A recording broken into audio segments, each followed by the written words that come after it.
어느 날 거울을 보며 흰머리를 하나하나 뽑던 김숙자 할머니는 문득 이렇게 중얼거리셨습니다. 이제는 염색약이 아니라 약국이 나를 지배하네. 마치 흰머리는 인생의 마지막 장을 알리는 듯 했습니다. 하지만 그녀는 알지 못했습니다.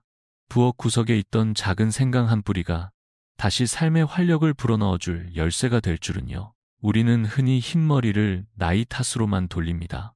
늙었으니 당연하다고 생각하죠. 그러나 꼭 그렇지만은 않습니다. 어떤 분들은 이른을 넘어도 윤기 흐르는 검은 머리를 유지하고, 반면 누군가는 마흔을 간 넘겨도 머리숱이 줄고 흰머리가 가득합니다. 그 차이는 단순히 유전이 아닙니다.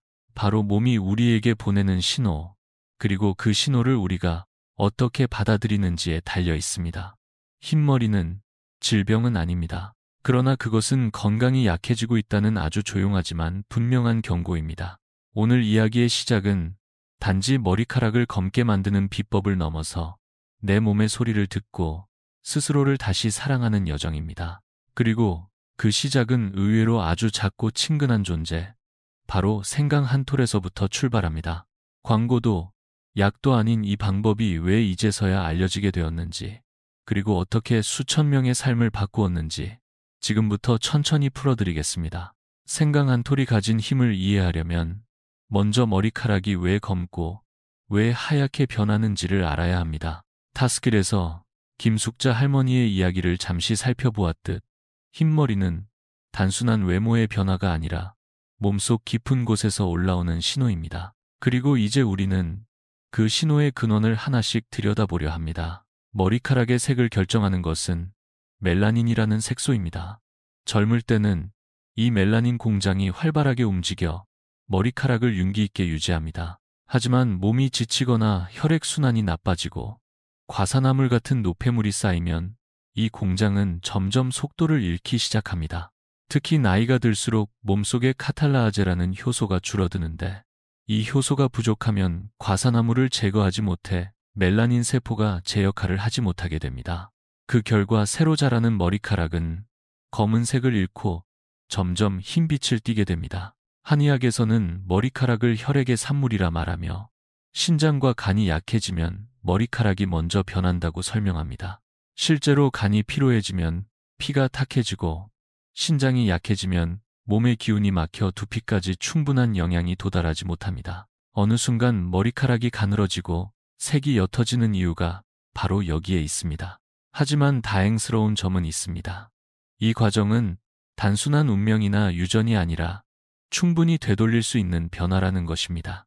이제 우리는 어떻게 생강이 이 멈춰버린 흐름을 다시 깨우는지, 그리고 왜 많은 분들이 이 방법을 통해 머리카락을 되살릴 수 있었는지를 천천히 살펴보게 될 것입니다. 그렇다면 생강은 어떻게 멈춰버린 머리카락의 흐름을 다시 깨울 수 있을까요?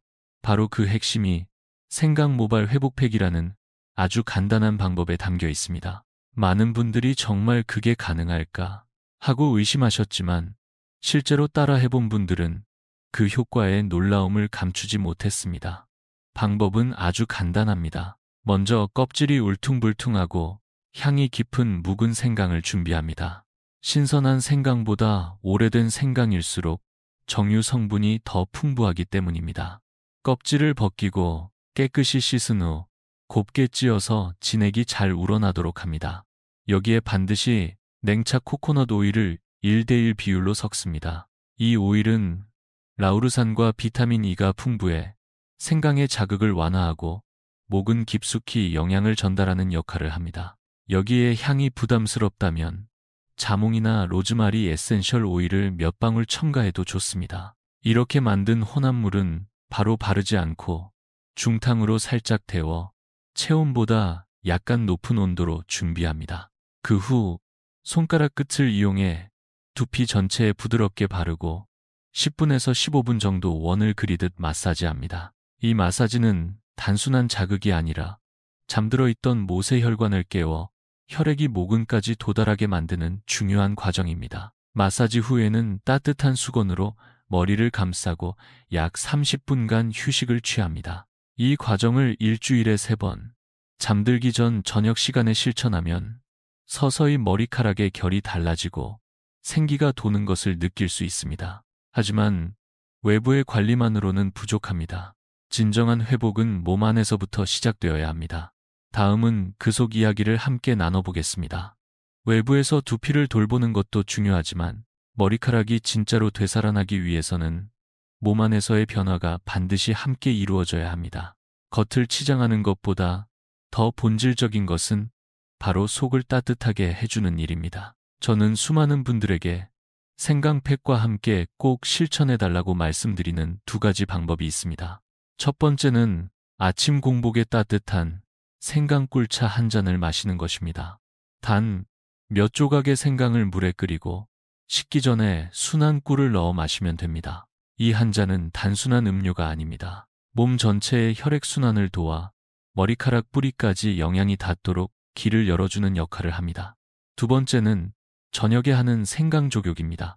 뜨거운 물 한 대야에 생강 몇 조각을 넣고 15분간 발을 담그면 체온이 오르고 신장이 따뜻해집니다.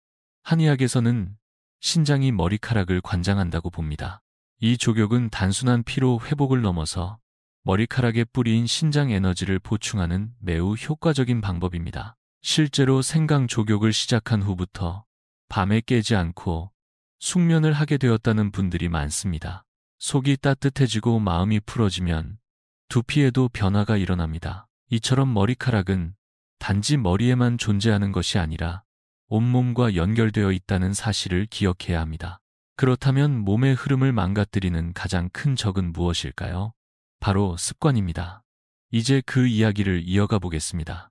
머리카락을 되살리기 위해 속을 따뜻하게 하고 영양을 공급하는 것도 중요하지만 그 모든 노력을 무너뜨리는 것이 바로 매일의 습관입니다. 우리 몸을 조금씩 지치게 만드는 나쁜 생활 습관이 결국 머리카락까지 영향을 주는 것이죠. 가장 대표적인 것이 바로 수면 부족과 만성 스트레스입니다. 저는 서울에서 회계사로 일하는 한지은 씨를 만난 적이 있습니다. 그녀는 아직 30이 갓 넘은 젊은 나이였지만 밤늦게까지 이어지는 야근과 반복되는 긴장 속에서 머리카락이 한 움큼씩 빠지고 흰머리까지 생겨 걱정이 많았습니다. 처음에는 유전 탓이라 생각했지만 그 원인은 명확했습니다. 매일 저녁 불규칙한 식사, 스마트폰을 붙잡은 채 뒤척이는 습관, 그리고 휴식을 잊은 삶. 저는 그녀에게 생강 오일팩과 함께 가장 먼저 잠을 되찾는 법을 알려드렸습니다. 잠들기 전 5분간 생강 수건으로 머리 부위를 따뜻하게 덮고 깊은 호흡과 함께 어깨의 긴장을 푸는 연습부터 시작했습니다. 그렇게 한 달이 지나자 놀라운 변화가 나타났습니다. 흰머리의 속도가 느려졌고 머리카락은 더 이상 빠지지 않았습니다. 가장 인상 깊었던 것은 그녀의 표정이 달라졌다는 것입니다. 깊은 잠을 통해 회복된 몸은 얼굴에도 머리카락에도 분명한 차이를 만들어냈습니다. 결국 건강한 머리카락은 몸 전체의 회복과 연결되어 있다는 것을 다시금 느끼게 되었습니다. 그렇다면 우리는 무엇을 먹어야 머리카락까지 건강해질 수 있을까요? 다음으로는 그 중요한 식단의 이야기를 나눠보겠습니다. 건강한 머리카락을 되찾기 위한 여정에서 우리가 매일 먹는 음식은 생각보다 훨씬 큰 영향을 미칩니다. 머리카락은 단순한 단백질 덩어리가 아니라 혈액과 영양의 흐름 끝에서 만들어지는 결과물이기 때문입니다. 저는 항상 이렇게 말씀드립니다. 무엇을 먹느냐는 결국 머리카락을 어떻게 기르느냐입니다. 특히 흰머리를 줄이고 모근에 영양을 공급하려면 철분, 아연, 비타민 B군이 풍부한 식단이 필요합니다. 이 영양소들은 멜라닌 생성에 직접적으로 관여하며 모낭세포의 활동을 도와 머리카락이 본래의 색을 유지할 수 있도록 합니다. 예를 들어 검은깨와 검은콩은 오래전부터 한의학에서도 머리카락에 좋다고 알려진 식재료입니다. 실제로 이 두 가지에는 머리카락을 구성하는 데 필요한 미량 영양소가 균형 있게 들어있어 신장과 간 기능을 함께 돕습니다. 저는 인천 외곽에 사시는 최민준 할아버지께 아주 간단한 아침 식사를 제안드렸습니다. 따뜻한 현미죽에 볶은 검은깨를 뿌려 먹고 오후에는 검은 콩차 한 잔을 마시는 습관이었습니다. 8주 후 할아버지는 아들의 입을 통해 깜짝 놀랄 이야기를 들었습니다. 아버지, 목덜미에 검은 머리카락이 조금씩 올라오고 있어요. 정직하게 먹고 꾸준히 실천한 결과였습니다. 식사는 단지 배를 채우는 것이 아닙니다. 그것은 나를 회복시키는 가장 기본적인 돌봄입니다. 그리고 다음으로 중요한 것은 먹고 자는 것 외에도 우리 삶 전체를 바꾸는 힘을 가진 한 가지 자세입니다. 바로 느리게 사는 법입니다. 현대사회에서 가장 어려운 처방 중 하나는 느리게 사는 것일지도 모릅니다. 하지만 저는 수많은 사례를 통해 확신하게 되었습니다. 몸이 회복되고 머리카락이 되살아나는 진짜 힘은 빠른 치료나 값비싼 제품이 아니라 삶의 속도를 늦추는 데서 비롯된다는 것을요. 부산에 사는 55세 싱글맘 이명희 씨의 이야기가 그 대표적인 예입니다. 그녀는 두 자녀를 키우기 위해 매일 두 가지 일을 병행했고 47세부터 머리가 급격히 빠지고 흰머리가 늘어나 고민이 많았습니다. 처음에는 그저 스트레스 탓이라 여기고 참기만 했지만 어느 날 거울 속 자신의 모습에서 깊은 피로와 슬픔을 마주하게 되었습니다. 그때 그녀는 결심했습니다. 아주 사소한 것부터 바꿔보자고요. 그녀는 매일 밤 생강팩을 하며 스스로에게 말을 걸었습니다. 오늘도 수고했어. 조용한 음악을 들으며 천천히 호흡하고 잠자기 전엔 휴대폰 대신 따뜻한 수건으로 이마를 감싸 안았습니다. 그리고 3달 뒤 그녀는 이렇게 말했습니다. 머리가 자라난 것도 기뻤지만 제 마음이 함께 살아난 것 같았어요. 우리가 삶의 속도를 늦추기 시작할 때 비로소 몸은 신호를 보내옵니다. 이제야 회복할 준비가 되었다고요. 머리카락도 마찬가지입니다. 빠르게 감추고 덮는 것이 아니라 천천히 돌보고 기다릴 때 진짜 변화가 시작됩니다. 그럼 이제 마지막으로 이 모든 이야기를 하나로 정리하며 여러분께 작은 약속을 드리고자 합니다. 이제 여러분과 나눈 이야기를 다시 돌아보면 결국 머리카락은 단순한 외모의 문제가 아니라 삶의 반영임을 알 수 있습니다. 생강 한 톨, 따뜻한 수건 하나, 그리고 스스로를 돌보려는 마음, 그것이면 충분했습니다. 중요한 것은 거창한 변화가 아니라 매일 반복되는 작고 진심 어린 실천입니다. 저는 여러분이 이 영상을 보고 나서 단 한 가지만 기억하셨으면 합니다. 흰머리는 운명이 아닙니다.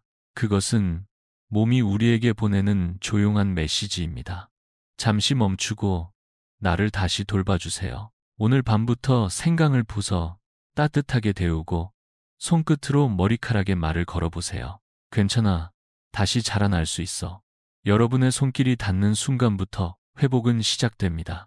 만약 이 이야기가 마음에 닿았다면 아래 댓글에 한 줄의 약속을 남겨주세요. 나는 오늘부터 나를 돌보기로 했습니다. 그 문장이 여러분의 내일을 바꾸는 시작이 될지도 모릅니다. 그리고 그 시작이 얼마나 따뜻하고 소중한 것인지 언젠가 거울 속에 새롭게 자라난 머리카락이 조용히 알려줄 것입니다.